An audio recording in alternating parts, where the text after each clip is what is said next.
할렐루야. 여러분들을 환영합니다. 네, 말씀을 함께 봅니다. 신명기 1장 4절 우리 함께 봉독합니다.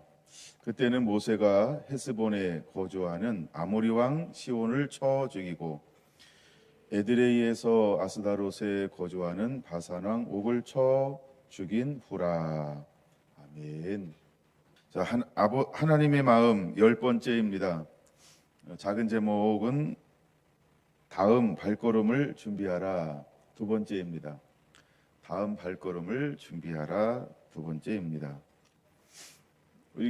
이미 우리가 아는 것처럼 신명기는 모세의 설교입니다. 이제 출애굽을 하고 나서 하나님이 시내산에서 계명을 주었습니다. 그리고 그것을 1세대가 실패하고 다음 세대인 이제 우리가 광야 세대라고 표현할 수도 있죠. 광야에서 태어난 그리고 20세 미만의 사람들을 향하여 이제 젖과 꿀이 흐르는 가나안 땅에 가기 전에 그 땅을 들어가면 무엇을 해야 할 것인가를 우리에게 세 편의 설교를 통하여서 전해주고 있는 것이 신명기인 것입니다. 그래서 1편에서 4편까지는 하나님의 은혜, 하나님께서 우리를 이렇게 인도해 주셨고 이런 은혜를 베풀어 주었다. 근데 우리가 이렇게 행동했다. 그 다음에 4장 44절부터 26장까지는 우리가 어떻게 하나님의 말씀을 지키며 사는 삶을 살아야 할 것인가. 우리가 하나님 말씀을 지키며 살 때 하나님은 우리에게 무엇을 주실 것이고 우리가 불순종하면 어떻게 하실 것인가. 그러므로 우리는 순종하는 삶을 살아야 한다라고 우리를 구체적으로 가르쳐주고 있는 말씀. 즉 오늘날 우리가 어떤 삶을 살아야 하는가. 하나님의 계명과 법도와 율례와 모든 것을 지키며 살아가는 것이 우리가 이 땅 하나님을 가장 기쁘시게 하는 삶이다. 축복받는 삶이다. 형통하는 삶이다. 이기는 삶이다를 보여주고 있다. 그다음에 27장부터 30장까지는 너희가 젖과 꿀이 흐르는 가나안 땅에 들어가면 어떻게 살아야 되느냐. 하나님이 우리를 향한 생각이 무엇일까요? 행복이라는 겁니다.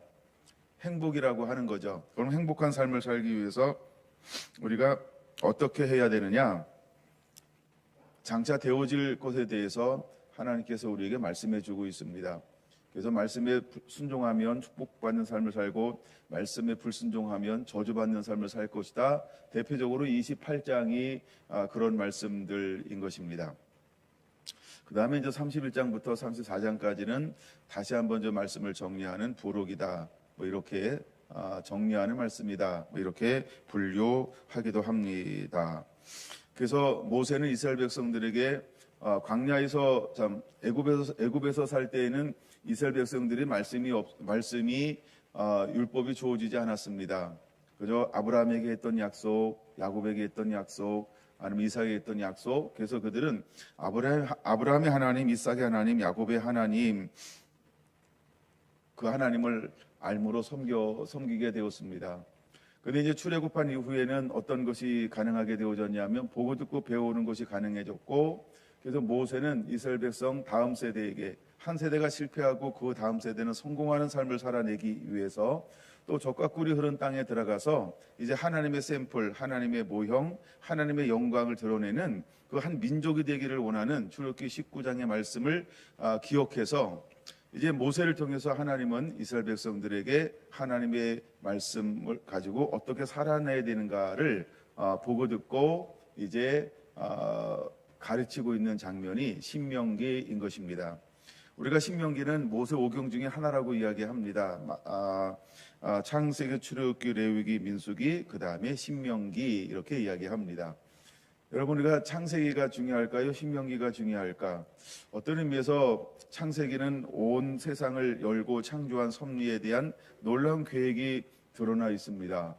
근데 그렇게 상세하게 드러나 있지는 않죠. 그럼에도 불구하고 창세기 1장은 너무너무 중요합니다. 어쩌면 창세기 1장부터 3장까지는 시작이기 때문에 너무너무 중요한 것을 담고 있는 건 맞습니다. 여러분들이 시간이 나서 할 것이 없다 그럴 때는 창세기 1장, 2장, 3장을 읽어야 합니다. 왜냐하면 모든 이 만물의 시작이 기록되어져 있습니다. 그리고 묵상하고 묵상하다가 아직 우리가 발견하지 못하고 깨닫지 못한 그런 은혜가 임하면 얼마나 좋을까, 이런 생각을 한번 해보기도 합니다. 제가 지난주에 창세기 1장을 읽다가 굉장히 그런 도전을 받은 적이 있기 때문이기도 합니다. 여러분, 성경을 그 다음에 이제 근데 우리가 삶을 살아가는 데 있어서 실제로 유대인들은 모세 오경 중에서 가장 중요한 것이 무엇이냐라고 할 때 유대인들은 신명기라고 이야기한다는 겁니다. 그래서 신명기를 모르면 구약도 모르고 신약도 모른다, 이렇게 이야기하고 있죠. 구약 성경에서 신약 가운데 가장 많이 인용하고 있는 성경책 중에 하나가 무엇일까? 눈치챈 거죠? 신명기입니다. 신명기를 가장 많이 인용하고 있다라고 하는 것이죠. 그러므로 우리는 신명기를 떠나서는 신약을 이해할 수 없다, 즉 하나님을 알 수 없다라고 말하는 것입니다. 그래서 우리가 가장 많이 읽어야 될 것 중에 하나가 뭐냐면 신명기라고 이야기합니다. 여러분, 신명기에서 가장 많이 말씀하고 있는 것 중에 하나가 뭐냐면 너는 내 말을 듣고 지켜 행하는 자가 되라, 듣고 지켜 행하는 자가 되라, 이렇게 말씀하고 있다는 겁니다. 여러분, 우리는 어떻게 해야 될까? 우리가 구원받는다라고 하는 거, 신앙생활한다라고 하는 거, 이것은 어떤 삶을 말하는 걸까요? 듣고 지켜 행하는 것입니다. 듣고 지켜 삶을 살아내는 것입니다. 이것이 하나님이 우리에게 요구하는 것이죠. 그러면 이 애굽이나 광야에서 누리지 못한 모든 것을 하나님이 예비하신 땅에서 전부 누리게 될 것이다 라고 하는 겁니다. 물론 나중에 또 말할지 모릅니다만 이런 거예요. 그들이 원망과 불평을 했던 이유가 전부 무엇일까요? 그들은 애굽에 살 때 고된 노동으로 말미암아 부르짖어 기도하기 시작을 했습니다. 근데 그때 하나님께서 애굽에서 그들은 뭘 공개받았을까요? 배불리 먹는 것을 공개받았다라고 하는 것이지요. 근데 그들 어깨에는 무엇이 얹어져 있었어요? 고된 노동과 등에는 채찍이 얹어져 있었다는 거죠. 그래서 그들은 못 살겠다 이래가지고 막 부르짖기 시작을 한 겁니다. 근데 그들의 배는 어땠다고요? 배불리 먹었습니다. 근데 배불리 먹고 있을 때 그들은 배불리 먹고 있다라는 것에 초점을 두지 않았습니다. 왜냐하면 없어봐야 귀중한 것을 아는 것이지 있을 때는 귀중한 것을 모르기 때문이었나 봅니다. 그래서 그들이 부르짖어 기도함을 통해서 하나님이 아브라함에게 했던 약속을 기억하셔가지고 모세를 이제 하나님이 보내셨습니다. 근데 모세를 보내고 난 다음부터 그들에게는 문제가 일어나기 시작을 했죠. 어떤 문제가 생기기 시작했을까요? 배부름은 전혀 타치하지 않습니다. 노동이 가중되는 것에 대해서 문제를 제기하기 시작합니다. 모세가 바로왕을 만나면 만날수록 이 노동이 가중되어지니까 그때부터 하나님이 보낸 사람 모세를 향하여 원망하기 시작합니다. 근데 하나님은 그들의 원망에 눈 하나 깜짝하지 않으시죠. 그리고 하나님은 하나님의 하실 일을 행하시는 걸 볼 수 있습니다. 그럼 왜 하나님이 이스라엘 백성들이 그렇게 원망하는데 눈 하나 깜짝하지 않을까요? 모르기 때문입니다. 왜냐하면 보고 듣고 배운 것이 없기 때문에 그렇습니다. 그래서 하나님은 그거에 대해서 눈 하나 깜짝하지 않는 거죠. 그것을 하나님이 벌한 적이 한 번도 없다는 것입니다. 그래서 하나님은 하나님의 일들을 행하는 것입니다. 이제 모세를 통하여 하나님은 이스라엘 백성들을 출애굽을 시켜내는 것이지요. 약 한 6개월 정도 일어나는 일들입니다. 자, 10가지 재앙들이 그들 가운데 임하였습니다. 그리고 드디어 홍해를 건넜다라고 하는 것이지요. 홍해를 건너고 난 다음부터 그들은 금방 잊어버리기 시작을 했습니다.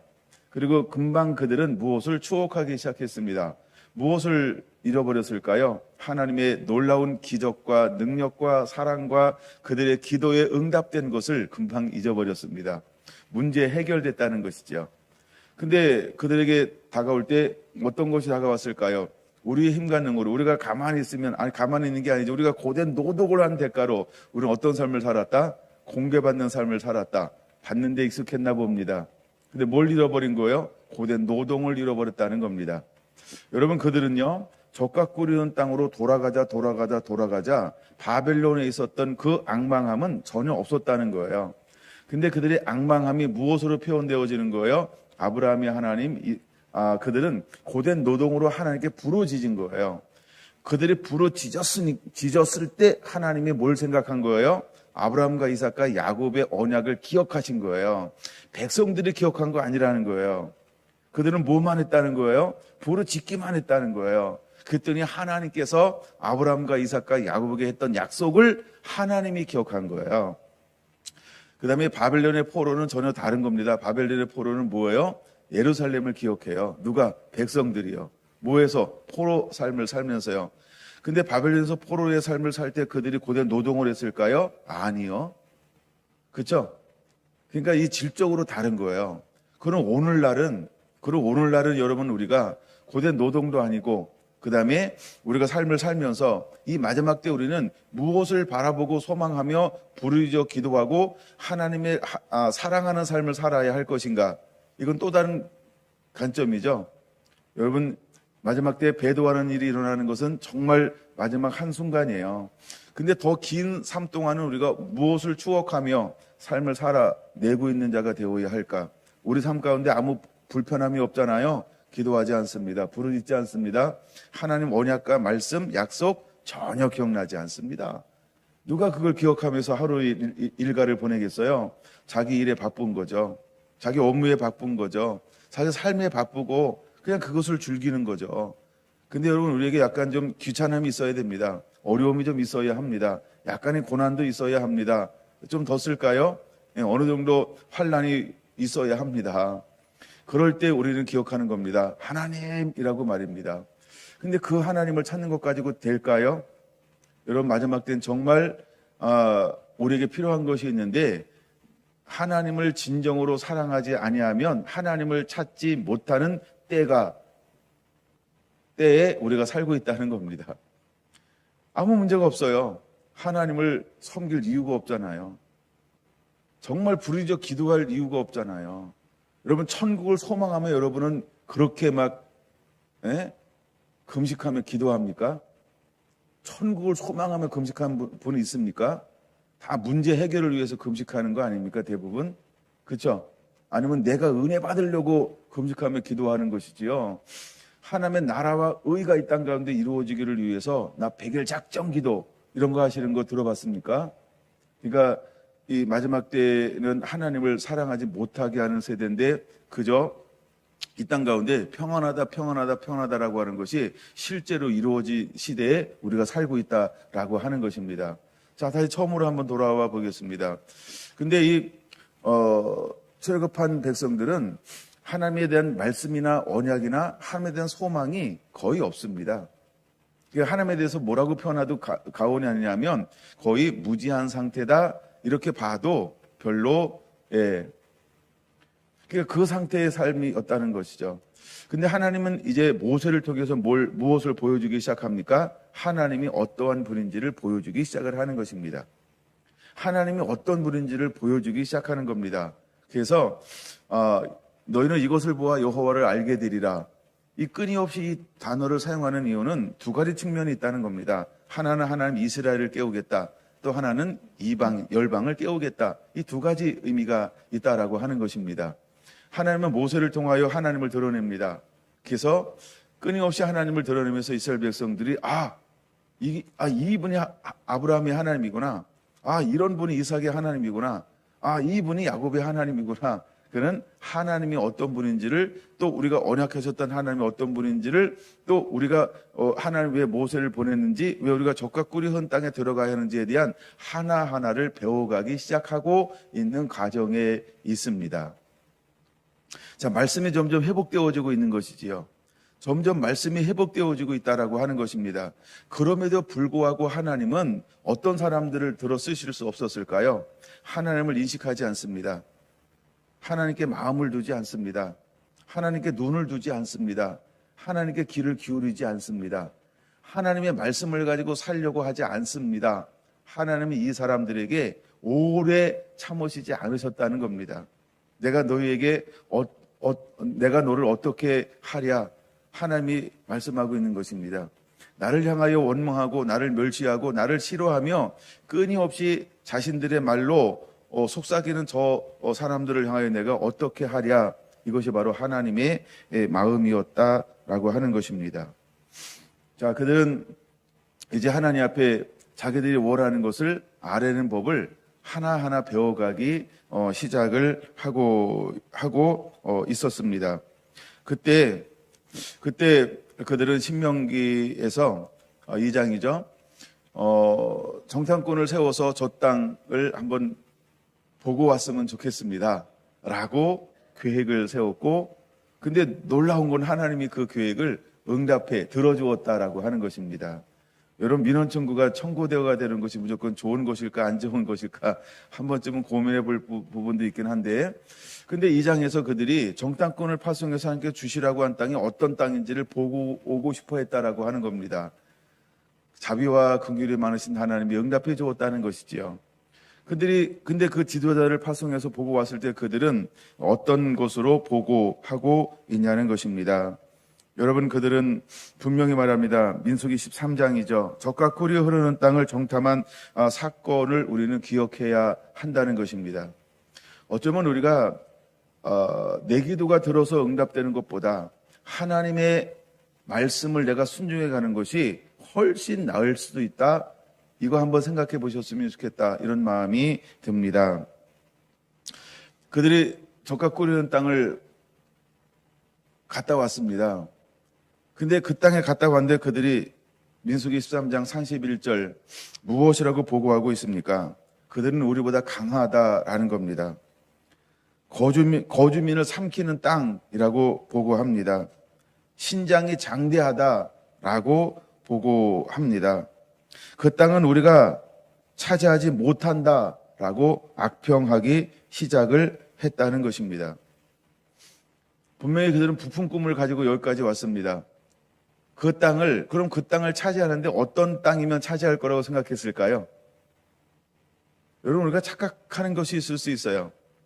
우리가 신앙생활하면 다 쉬울 거다, 잘 될 거다, 내 의지와 상관하지 않고 내 삶과 상관하지 않고 그냥 뭐든지 잘 될 거란 생각을 품을 수도 있다라는 생각을 한번 해보았습니다.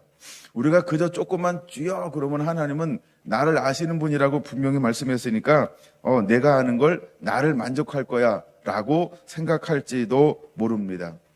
저는 13장을 또다시 묵상하면서 생각해 보았습니다. 왜 이스라엘 백성들은, 또 이스라엘의 지도자들은 그 땅을 보고 와서 악평하였을까라는 겁니다. 여러분, 악평하는 게 쉬울까요? 어려운 걸까요?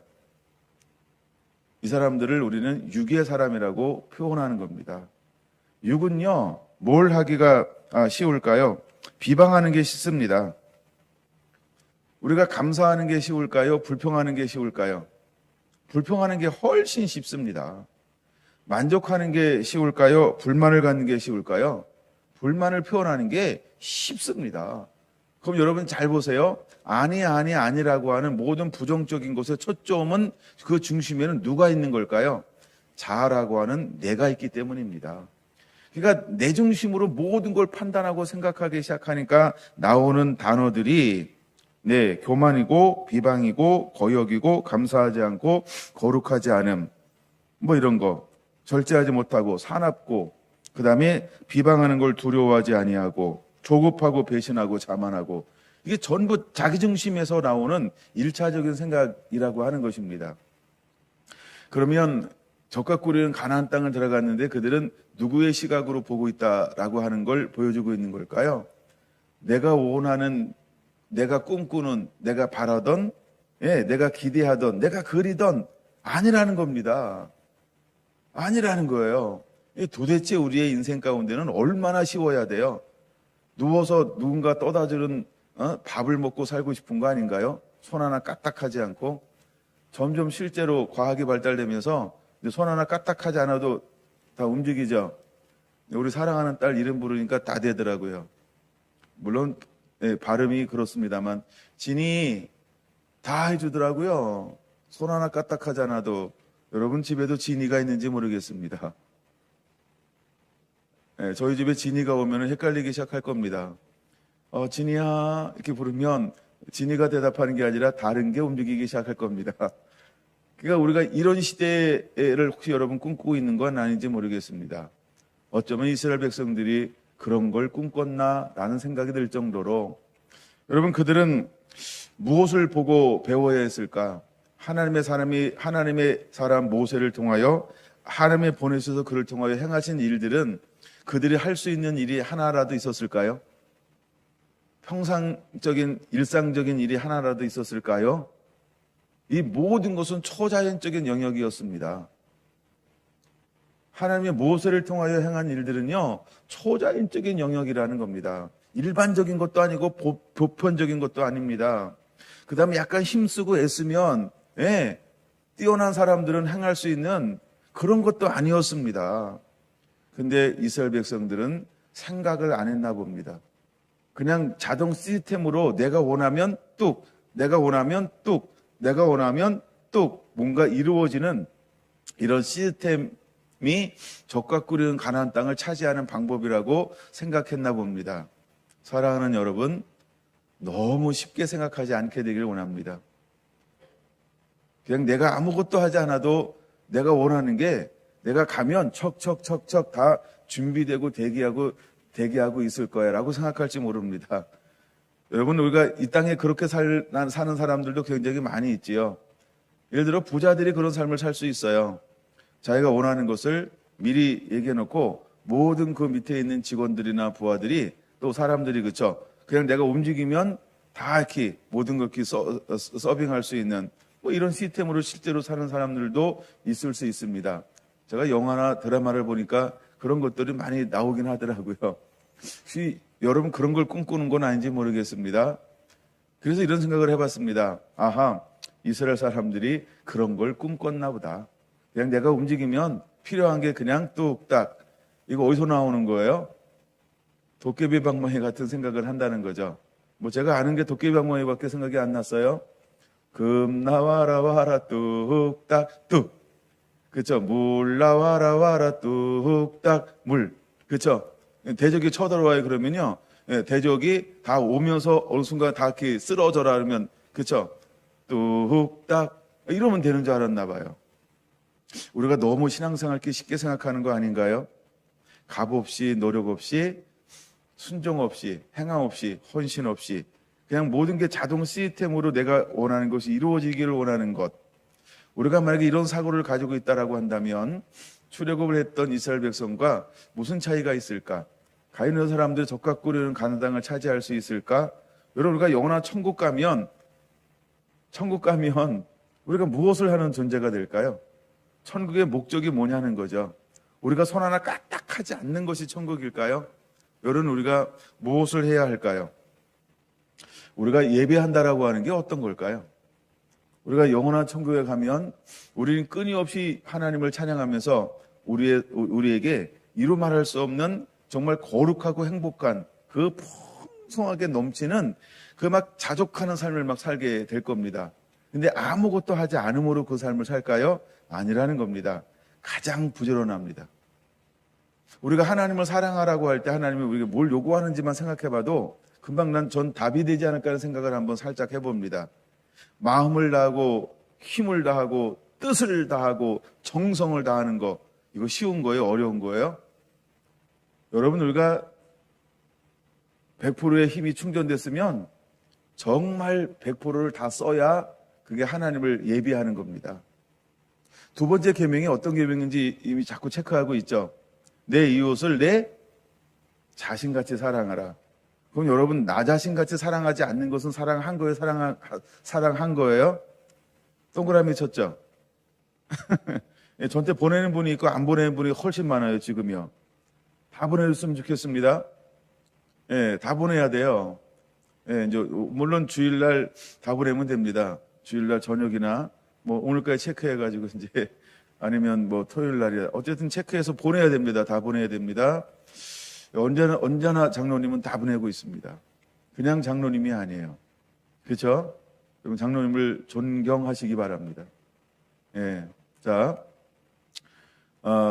그래서 여러분들이 우리가 마치 그런 생각을 가지고 있지는 않은가, 이런 생각을 해봅니다. 우리가 하나님을 사랑하는 것은 그렇게 쉬운 걸 하나님이 요구하지 않습니다. 너의 전부를 요구한다는 겁니다. 이게 예배입니다. 그리고 우리가 적과 꿀이 흐르는 가나안 땅, 영원한 구원을 받고 그걸 누리는 것, 내가 어떻게 섬겨야 할까? 근데 출급한 이스라엘 백성 가운데 없는 게 뭐냐면 그 사고가 없었다는 겁니다. 그래서 그들은 문제를 만날 때마다 쉽게 무엇을 했을까? 원망했다라고 하는 겁니다. 그들은 하나님을 향한 불신을 스스로 만들었습니다. 그리고 하나님을 그들은 스스로 시험하기 시작했습니다. 그들은 스스로 하나님을 향하여 말씀하는 것은 안 듣기, 이걸 불순종이라고 말합니다. 더 나아가 그들은 하나님을 향하여 하나님을 무시함, 멸시함 행동을 했다라고 말하는 겁니다. 우리가 이미 보았던 것처럼 민수기 14장 22절은 이렇게 말하고 있다는 겁니다. 하나님의 입장에서 너희는 나를 10번이나 라고 말입니다. 근데 하나님이 10번이나 할 때 하나님의 반응은 어떠셨나요? 아무것도 없었다는 겁니다. 여러분, 하나님이 침묵하면서 은혜를 공급하는 것이 우리에게 얼마나 은혜가 될까요? 이걸 은혜로 생각하며 감사하고 귀하고 보배롭고 여기는 사람에게는 정말 보배가 될 겁니다. 그러나 하나님이 여러분에게 끊임없는 한량없는 수백 번 수천 번의 은혜를 주는데 내가 그걸 모른다. 마지막에는 결국 그것 때문에 여러분들은 망하게 될 수도 있다라고 하는 겁니다. 하나님은 이스라엘 백성들에게 그들이 어떤 행동을 하든 어떤 마음을 품든 한 번도 하나님이 나타내지 않았다는 겁니다. 그런데 언제 이스라엘 백성들을 향하여 하나님의 마음을 드러내시나요?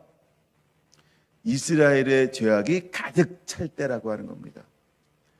하나님이 가나안 땅에 있는 7족속의 죄악의 관영 가득 찼을 때 하나님이 움직이셨던 것처럼 하나님도 이스라엘 백성들을 향하여 이제 하나님의 것을 드러내는데, 공의를 드러내는데 언제 드러냅니까? 그렇죠? 그들의 죄가 가득 차서 더 이상 유예할 수 없고 용서할 수 없고 더 이상 수용할 수 없을 때 하나님이 그들을 향하여 분노를 발하기 시작했다라고 하는 겁니다. 그래서 하나님이 죄악에 가득 차고 생각이 다르고 마음이 다르고 끊임없이 하나님을 불순종하고 불신하며 원망하고 불평하며 가장 중요한 거요, 배역하고 배도하고 하나님을 멸시한 사람을 전부 밤새도록 통곡한 14장 1절에 나오는 1절 2절에 나오는 모든 사람들을 하나님은, 이 사람들이 누가 그렇게 했을까요? 20세 이상으로 계수받은 자. 그럼 20세 이상이라는 것은 이런 의미가 있어요. 자의적으로 판단할 수 있는 나이, 이런 겁니다. 그러니까 내가 내 생각으로 무엇인가를 결정할 수 있는 나이, 이런 의미가 있습니다. 그들은 무엇을 결정했을까요? 하나님을 멸시하기로 결정했습니다. 그리고 이미 그들에게는 하나의 가치관을 딱 가지고 있습니다. 하나님은 우리에게 좋은 걸 안 줘. 하나님 우리를 고생시키시는 분이야. 그 하나님에 대해서 왜곡된 가치관을 변화시키려고 하지 않는 마음이 굳어졌던 사람들, 하나님은 이 사람들을 적과 꿀이 흐르는 가나안 땅에 들여보낼 마음이 사라져버렸습니다. 그래서 하나님이 분노했습니다. 그 결과가 13장에 일어났던 것입니다. 그리고 20장에 넘어가면, 계속해서 하는 겁니다만 20장에 넘어가면 38년이 지났다는 겁니다. 그리고 또다시 가데스 바네아에 그들이 머물렀습니다. 근데 가데스 바네아에서 그들이 머물렀을 때 그들은 하나님을 향하여 이제는 더 뭔가 진화된, 이런 표현을 한번 쓰고 싶어요. 진화된 방법으로 하나님을 향하여서 대적하기 시작했다라고 하는 겁니다. 20장 3절입니다. 그들은 모세와 다투어라고 말합니다. 모세와 다투기 시작을 했다는 겁니다. 우리가 원형은 리브라고 하는 단어입니다. 근데 여기서는 리브라는 단어가 아닌 야레부, 같은 단어입니다. 근데 파생된 단어죠. 이거는 분노가 가득 찬 상태, 불안함으로 가득 찬 상태가 되었다라고 하는 겁니다. 여러분, 마지막 때가 되면 나타나는 특징이 있습니다. 어떤 특징을 가지고 있을까? 우리가 마지막 때의 특징을 알기 쉽게 우리는 디모데후서 3장으로 한번 살펴보려고 합니다. 디모데후서 3장 1절에서 5절인데요. 말세가 되면 어떤 것이 나타나게 될 것인가? 1절입니다.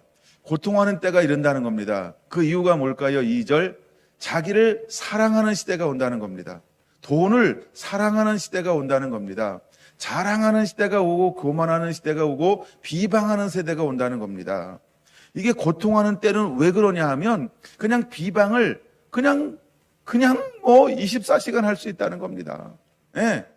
그냥 비방하는 거, 교만한 거, 자랑은 뭐예요? 자기중심적이죠. 그 다음에 부모를 거역합니다. 이게 뭐예요? 권위자가 없는 겁니다. 부모를 거역합니다. 뭔가 배우려고 하지 않고 받으려고 하지 않습니다. 그래서 이미 우리 사회에도 통용되는 단어 있지 않습니까? 같은 친구들끼리도 몰기 바른 얘기를 하면 뭐라고 말합니까? 야, 너 꼰대냐? 라고 이야기한답니다. 이게 뭐예요? 거역하는 시대가 되었는데 부모를 거역하는 세대가 되었습니다. 그 다음에 감사하지 않습니다. 당연한 걸로 합니다. 감사를 잃어버린 시대입니다. 그 다음에 거룩하지 않습니다. 다음에 거룩하지 않아요? 3절입니다. 예. 무정합니다. 그 다음에 원통함을 풀지 않습니다. 그냥 원통함을 가지고 있는 거예요. 제가 지난 시간에 이렇게 말씀드렸어요. 2024년이 아닌 건 다 잊어버리라고. 이 말을 얼마나 효염인지 모르겠습니다. 여러분 이거 고민해보지 않으면 옛날 걸 버리는 것이 그냥 가지고 있다니까요. 이러고 이럴 수 있어요. 왜? 내가 아는 사람에 대해서 계속 못마땅한 거야. 그러니까 자기 아니면 다 못마땅한 거예요. 그게 이런 거 아닌가요? 예. 그게 자기가 아니면 다 마음에 안 들어요. 그러면 옆에 있는 사람이 그 사람이 하는 건 마음에 들까요? 그 사람도 그 사람을 향해 뭐라고 할까요? 이런 거예요. 또 상대방도 나를 향해서 뭐라 할까요? 이러는 거예요. 서로 마음에 안 들어요. 우리가 이런 세대예요. 무정하며 원통함을 풀지 않는 세대. 그 다음에 모함하는 거죠. 우리 속담에 아니 땐 굴뚝에 연계나랴 자꾸 불뗍니다. 모함합니다. 말을 만들어내기도 하고 말을 덧붙이기도 하고 핵심을 빼버리고 자기가 생각하는 생각으로 다시 재창조합니다. 모함은 막 그렇게 나옵니다. 우리가 말이 와전되는 거 알잖아요. 와전. 그게 모함이라고 하면 그렇게 만들어져요. 그 다음에 요즘에 절제하지 못합니다. 여러분 애들만 게임기 이거 핸드폰 절제하지 못할까요? 그럼 어른은 절제합니까? 누군가 타치를 안 받아서 그렇지. 부모님이 더 돌아가셔서 안 계셔서 그렇지. 부모님 살아 계셔봐요. 아이고 현주야 이러지 않을까요? 예, 그렇죠. 예, 인순아 이러지 않을까요? 예, 지금 하시겠네요. 예, 그렇죠. 우리가 절제하지 못하면 아이들만 있는 게 아니에요. 어른들도 있습니다. 절제하지 못합니다. 그 다음에 사나워요. 묻지마. 너무너무 많죠. 그 여러분은 묻지마를 차마 못하는 것이지 혼자 하죠. 생각으로. 얼마나 사나워. 요즘에 뭐 눈만 쳐다봐도 시비 걸잖아요. 왜 쳐다봐 이러잖아요. 크락션만 잘못 올려도 그렇죠. 쫓아와가지고 보복운전이라는 표현으로 하잖아요. 그렇죠. 요즘에 얼마나 사나운 시대에 살고 있는지 몰라요. 이 야레보라고 하는 리보라고 하는 단어가 이런 단어라는 거예요. 아니 38년 동안 그들은 뭘 겪었어요? 할아버지 세대들이 죽는 거, 아버지 세대가 죽는 걸 경험하기 시작을 하는 겁니다. 근데 자꾸 이 땅과 자꾸 죽어가는 거예요. 물론 세대가 교체가 되어지는 것이죠. 근데 세대가 교체가 되면서 그들은 어떤 환경 속에 있었어요? 광야. 아닙니다, 여러분. 잘 봐야 됩니다. 정말 그들이 광야에 있었나요? 환경은 광야인데 삶은 어떤 삶을 살았을까요? 아방궁의 삶을 산 거 아닌가요? 그들이 노동했나요? 예? 그들이 땅을 갈았나요? 예? 그들이 야간 작업했나요? 예? 아니, 그들이 철야 작업했어요? 예? 아니, 그들이 뭐 도성을 쌌어요? 한 개도 한 게 없잖아요. 어떤 의미에서. 왜요? 하나님이 낮에는, 하나님의 밤에는, 하나님의 아침에는 만나, 저녁에는 메추라기. 다 공급했잖아요. 그들이 언제 빨래한 적이 있어요? 그렇죠? 옷이 낡아지지 않고 헤어지지 않았잖아요. 하나님의 초월적인 어마어마한 역사와 사랑을 받고 있음에도 불구하고 근데 그들은 무엇이 더 나빠졌을까요? 광야기 때문에 아무것도 없는 황폐한 것만 봤기 때문에 성격이 어릴 때부터 거칠어졌다. 그 잘못 보는 겁니다, 여러분. 그렇죠? 근데 그들은 38년이 지난 다음 세대가 일어났고 또 새롭게 거의 죽은 숫자만큼 숫자가 늘어났지 않습니까? 근데 왜 그들은 이렇게 분노를 참지 못하는 사람이 되었을까요? 왜 분노를 이 분노는 도대체 어디서부터 만들어진 걸까요? 아니, 하나님이 이 정도로 공급해 줬으면 그들 부족함이 없었잖아요. 그렇죠? 그들이 날마다 이야기한 게 뭘까요? 먹고 사는 문제에 대해서 늘 원망과 불평이었다는 거예요. 근데 그들이 먹는 문제 해결됐잖아요. 그렇죠? 입고 사는 문제 해결됐잖아요. 그들은 어떤 부족함도 없었다는 겁니다. 근데 그들은 무엇이 가득 찬 상태로 사람이 변화되었을까요? 분노로 가득한 상태예요. 근데 하나님은 이번에도 이거에 대해서는 그렇게 크게 말하지 않는다는 겁니다.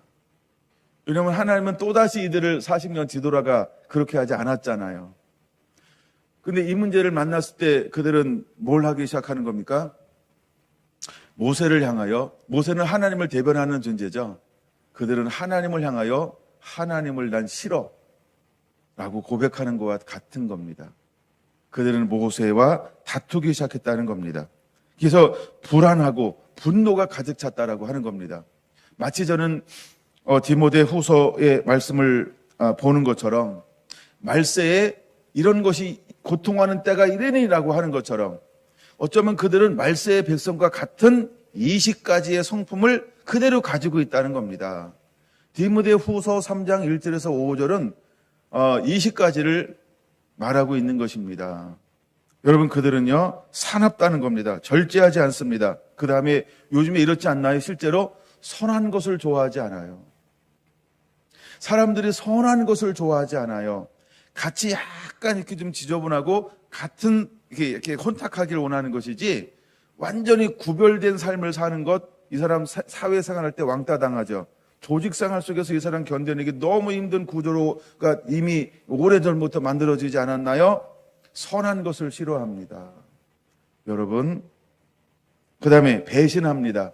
그 다음에 조급합니다. 그 다음에 자만합니다. 쾌락을 사랑합니다. 5절, 경건의 모양은 있는데 능력은 부인합니다. 이게 20가지를 우리에게 말하고 있어요. 어쩌면 가나안 땅을 들어가야 할 이스라엘 백성들이 무리바에서 가데스 바네아에서 다투었던 것처럼 어쩌면 오늘날 이 시대가 마지막 이제 저 천국, 영원한 천국에 들어가야 하는데 다시 오실 주님을 기다리며 새하늘과 새 땅을 소망해야 하는데 어쩌면 이 사회가 어떤 사회가 되었을까? 모세와 다투어라고 하는 것처럼 이 시대에도 동일하게 다투고 있다라고 하는 것입니다. 여러분, 이것이 우리의 모습이라고 한다면 이제 우리는 어떻게 변화되어져야 할까? 저는 마태복음 21장에도 나오는데 이게 누가복음 20장으로 한번 보고 싶습니다. 누가복음 20장.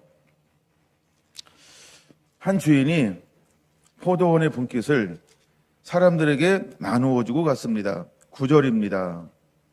한 사람이 포도원을 만들어 농부들에게 새로 주고 타국에 가서 오래 있다가 때가 이름에, 이 때는 하나님의 시간입니다. 즉 이제 카이로스라고 하는 시간입니다. 하나님의 때가 돼서 소출 얼마를 바치게 하려고 한 종을 그 농부들에게 보내었다라고 하는 겁니다. 근데 그 농부들은 어떤 태도를 취할까? 4가지 유형으로 우리에게 말씀을 하고 있는 겁니다. 첫째는요, 10절, 종을 몹시 때리고 거저 보내었다는 겁니다. 여러분, 모세와 다투어라고 하는 단어는 똑같다라고 하는 겁니다. 마지막 때가 되면 동일한 일들이 이 땅 가운데 벌어진다라고 하는 것이죠. 왜 그럴까요? 감사가 없기 때문에 그렇습니다. 자기를 사랑하기 때문에 그런 것입니다. 이 20가지의 특징을 가지고 있기 때문에 이러한 행동을 하게 될 거라는 겁니다. 자, 이제 우리는 육체의 소욕을 매일매일 점검합니다. 육체의 소욕을 우리가 매일매일 점검합니다. 여기는 15가지로 소개가 되어지고 있죠. 육체의 소욕. 음행하지 말라부터 방탕하지 말라까지. 우리가 이것을 매일매일 점검하면서 우리는 나 자신을 하나님의 말씀을 지키는 사람으로 만들어 가기 위해서 육체의 소욕을 실제로 절제할 수 있는, 그리고 이것을 이겨낼 수 있는 힘을 반드시 키워야 한다는 겁니다. 이것을 우리가 평상시에 키워놓지 아니하면 반드시 말세에 고통하는 때가 이미 이르고 진행되는 가운데 우리도 허우적거리면서 그 물결에 휩쓸려 갈 수 있다라고 하는 겁니다. 여러분이 매일매일 이 15가지를 점검하면서 자기 자신을 성찰하고 여러분들이 거룩한 씨름을 함으로 하나하나 익어가는 그런 은혜가 임하게 되기를 원합니다. 여러분, 우리가 음액을 100% 이기라는 거 아닙니다. 오늘보다 내일이 좀 더 이기라는 겁니다. 어제보다 오늘 좀 더 이겨야 한다는 겁니다. 우리가 시기하지 말라. 어제보다 오늘 좀 더 시기심이 줄어들어야 한다는 겁니다. 계속해서 우리가 씨름하고 있어야 한다는 겁니다. 이기려고 할 때 하나님의 은혜가 임하는 것이지 이기려고 하는 의도와 노력과 헌신이 없으면 하나님이 도우실 수 없습니다. 하나님은 우리가 할 수 있다. 능력 주신 자 안에서라고 말합니다. 그러면 우리는 이기려고 그분을 불러야 합니다. 그분을 찾아야 합니다. 그분의 도움을 요청하는 자가 되어야 합니다. 주님, 나는 절제하지 못합니다. 주여, 절제할 수 있도록 도와주시옵소서. 씨름할 때 절제할 수 있는 은혜가 임하기 시작하는 것입니다. 여러분에게 완벽하라고 말하지 않습니다. 하나님은 이 말씀을 가지고 씨름하며 살아내라는 것입니다. 하나님을 사랑하기 때문에 절제하라는 것입니다. 여러분, 사도 바울의 고백은 언제나 유명한 고백인 것입니다. 오호라 곤고한 자로다. 이 사망의 몸에서 누가 나를 건져내랴. 이건 누구만이 할 수 있는 고백일까요? 씨름하는 자만이 고백할 수 있는 것입니다. 씨름하지 아니하면 오호라 곤고한 자로다. 이거 없습니다. 사망의 몸에서 누가 나를 건져내랴. 이거 없습니다. 왜? 씨름하지 않으니까요. 그러나 씨름하니까 씨름하는 사람만이 할 수 있는 고백이 그 고백인 겁니다. 씨름하니까 그는 알게 된 겁니다. 안 되는구나, 육으로. 안 되는구나, 육체를 입고. 안 되는구나, 제법을 가지고. 안 되는구나, 이 은혜 가지고. 안 되는구나, 매일매일 새로운 은혜가 임하는데도 안 되는구나, 이 지긋지긋한 이 육체를 입고 있는 한 안 되는구나. 그걸 씨름하니까 발견하는 겁니다. 그래서 그는 고백합니다. 성령의 법 아니면 나는 할 수 없습니다. 이 고백이 중요한 거예요. 나는 할 수 없으면 이 고백이 굉장히 중요한 거예요, 여러분. 그래서 그는 하나님 앞에 매일매일 의지하는 겁니다. 나는 아무것도 아니라는 걸 날마다 고백하고 주님의 은혜가 너간 아무것도 아닙니다. 이럴 때 이길 수 있는 것입니다. 이제 하나님은 다음 주자를 어떤 주자를 찾는가 오후에 그 부분을 쭉 나눌 겁니다. 근데 우리가 하나님이 이런 사람들을 찾는 거예요. 여러분, 사람들이 포도원을 맡겼다라고 하는 것은 자격이 있으니까 포도원을 맡긴 것입니다. 그리고 소출을 전부 달라 이렇게 말하지 않고 뭐라고 말하고 있습니까? 소출의 얼마를 이제 받아오게 할 겁니다. 10절 그렇지 않나요? 소출 얼마를 바치게 하려고 라고 말하지 않나요? 야, 내가 농사진 거 내가 맡긴 거 다 내놔라. 그걸 전부 다 이렇게 가져간 거 아니에요. 우리는 착각하는 겁니다. 뭐예요? 마땅히 내야 할 것, 마땅히 주인에게 돌려줘야 할 것, 마땅히 내야 할 세금, 마땅히 해야 할 11조, 마땅히 해야 될 것도 우리는 안 하겠다는 겁니다. 그래서 그 주인이 보낸 그 종을 어떻게 하는 거예요? 때리고 쳐서 죽이는 겁니다. 11절 두 번째 어떻게 합니까? 몹시 때리고 능욕하고 거저 보내웠습니다. 세 번째 11절 상하고 쫓아버렸습니다. 네 번째 아들을 보냈습니다. 어떻게 했을까요? 그쵸? 죽이고라고 말합니다. 그리고 죽였습니다. 마지막 때가 되면 될수록 이런 현상들이 일어난다는 거죠. 근데 마치 이스라엘 백성들은 족과 꿀이는 가나안 땅에 들어갈 때 이 모습을 취했어요. 마찬가지로 오늘날 우리가 고통하는 때가 이르게 될 것인데 20가지의 모형을 우리가 그대로 이 땅에 가지고 있다는 것입니다. 다 약습니다. 자기 거는 손해보지 않으려고 합니다. 희생하지 않으려고 합니다. 자기는 계속해서 이익만 취해야 합니다. 그래서 점점점 기업의 이윤이 많이 나는데도 불구하고 어떻게 하면 적게 주고 계속해서 확장하고 늘어나고 쌓아놓고 방법이 다릅니다. 근데 그 속에서 하나님은 어떤 사람들을 원하는 걸까요? 하나님을 의지하고 하나님의 방법으로 하나님이 기뻐하는 것으로 만들어가는 사람을 하나님은 찾고 있는 것입니다. 여러분, 그런 기업가가 되어야 합니다. 그렇게 가정을 이끌어야 합니다. 그런 우리는 삶을 살아내고 있어야 합니다. 할렐루야. 그래서 하나님은 오늘 아이들이 말씀을 기가 막히게 외웠잖아요. 흩어 구제하는 자는 더욱 부하게 되는 일이 있습니다. 가도 약겨도 더욱 가난하게 된다라고 하나님은 말하고 있습니다. 여러분, 하나님의 방법으로 이 땅이 다시 회복함이 이루어져야 할 줄로 믿습니다. 저는 5절의 말씀을 마무리하면서 다음 주자에게 하나님께서 무엇을 요구하는가? 민수기 20장 12절인 것입니다. 여러분, 하나님은 그 시대에도 모세에게 무엇을 요구했을까요? 백성들이 다 타락했다 할지라도, 백성들은 다 제각기 자기의 길을 간다 할지라도, 그들이 원통하며, 그들이 분노하며, 그들이 노를 바라며, 그들이 나를 멸시하며, 그들이 나를 거역하고 나를 싫어한다 할지라도 하나님이 사용하는 모세, 너는 거룩해야 한다는 겁니다. 이것이 바로 이 시대를 향하는 하나님의 마음이고 우리를 향하는 하나님의 마음이라는 겁니다. 하나님은 이 기준을 한 번도 바꾼 적이 없습니다. 여러분, 나중에 여러분들 시간 내서 다시 한번 읽어보시기 바랍니다. 고린도전서 10장 23절에서 11장 1절, 남의 유익을 구하는 자가 되어야 합니다. 그래서 11장 1절 이렇게 말합니다. 그리스도를 본받는 자가 되라고. 더 나아가 고린도전서 9장 16절에서 27절 읽어보시기 바랍니다. 내 몸을 쳐서 복종하는 삶을 살아야 이것을 감당할 수 있다라고. 세 번째, 고린도전서 6장 9절에서 20절을 꼭 읽어보시기 바랍니다. 그리고 10장 10절에서 13절을 읽어보시기 바랍니다. 이제 우리는 11장 1절 그리스도를 본받는 자가 되어야 합니다.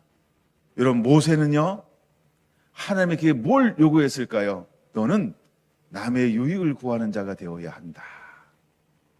여러분, 우리도 분노를 못 참을 때가 있을 수 있어요. 그렇죠? 우리도 불안할 때가 있어요. 그럴 때도 우리는 노력한 흔적이 있어야 돼요. 그게 뭘까요? 남의 유익입니다. 여러분 앞에 서 있는 목사, 김정수 목사죠. 조금 제가 가지고 있는 마인드가 하나 있다고는 바로 그거예요. 저는 어떤 일을 할 때 나의 유익을 그렇게 많이 지혜롭게 챙기지 않습니다. 제가 늘 손해보려고 하는 경향이 있어요. 미련한 거죠. 안 똑똑한 겁니다. 여러분, 그 마음을 좀 품으면 어떨까 이런 마음이 들어요. 손해보려는 마음, 나눠주려는 마음, 하여간 내 거를 먼저 챙기지 않는 마음이요. 네? 내 거를 먼저 챙기지 않는 그 마음. 하나님이 다음 주자로 쓸 사람들은 어떤 사람일까? 자신의 유익을 구하지 아니하고 다른 사람들의 유익을 구하고 예수 그리스도를 본받아가는 그 사람. 이 사람이 누구였을까요? 모세였던 겁니다. 그 생각나는 말씀이 하나 있죠? 히브리서 11장이에요. 24절, 25절, 26절, 27절, 바로의 아들의 공주라 칭함을 거절하고 자기 백성과 함께 고난받는 길을 택했다. 모세는 뭘 구하는 사람이에요? 자신의 유익이 아닌 남의 유익. 그는 무엇을 바라보고 그것을 결정했어요? 상 주시는 일을 바라봄으로 그는 그 길을 선택했습니다. 그래서 20장 12절은 굉장히 중요한 겁니다. 너는 나를 믿지 않았다. 너는 나의 거룩함을 나타내지 아니했다. 그럼 아버지의 마음은 마지막 때 신부들을 향하여, 추수꾼들을 향하여, 도중인들을 향하여 어떤 마음을 가지고 있는 걸까요? 너는 나만을 신뢰하는 자가 되라. 너는 나의 거룩함을 온전히 드러냈으면 좋겠다. 이 사람이 하나님이 찾는 사람, 아버지의 마음이 머무르는 사람이라는 것입니다. 요한계시록 19장 8절은 분명히 말합니다. 물론 여러분들 시간 나면 1절에서 10절까지 다시 읽어봐야 합니다. 8절 핵심이죠. 빛나고 깨끗한 세마포 옷을 입은 착하고 선한 행실을 가진 자가 되어야 한다는 겁니다. 그럼 착하고 선한 행실이란 무엇일까요? 이 사람은요, 말씀대로 살아내고 있는 사람이라는 거예요. 그러니까 스스로 기쁨이 아닌, 다른 사람이 평가하는 그 기쁨으로 만족하는 것이 아닌 하나님이 나를 어떻게 여기는가. 그래서 착하고 선한 행실을 가진 사람이라는 것입니다. 하나님은 이 사람을 통하여서 다음 발걸음을 걷게 할 것입니다. 그런 성결한 성도가 되기를 예수님의 이름으로 축원합니다. 우리 서울 비전센터도 함께 예배하는 분들을 축원합니다. 할렐루야.